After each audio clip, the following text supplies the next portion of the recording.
আসসালামু আলাইকুম। কেমন আছেন আপনারা সবাই? নতুন আরও একটা ভিডিও নিয়ে আসলাম। লাউ ডাল রান্না করছি। লাউ ডাল রান্না করার সময় প্রথমেই ক্যামেরাটা সেট করেছিলাম, কিন্তু ভিডিওটা পজ করা ছিল আর পুরো ভিডিওটা নিতে পারিনি। যাই হোক, লাউ ডাল একসাথে সিদ্ধ করে রসুন, পেঁয়াজ, কাঁচামরিচ, হলুদের গুঁড়া দিয়ে সিদ্ধ করে নিয়ে এখন বাগার দেব। লাউ সবজিটা সব কিছুর সাথেই আসলে কেমন যেন মানিয়ে যায়, খুবই মজা লাগে। আমার তো তাই মনে হয়।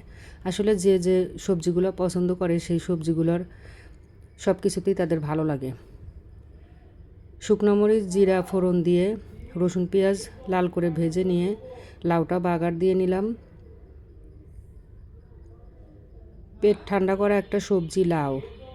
এখন শুধু একটু ধনিয়া পাতা ছড়িয়ে দিলেই লাউ রান্নাটা কমপ্লিট হয়ে যাবে।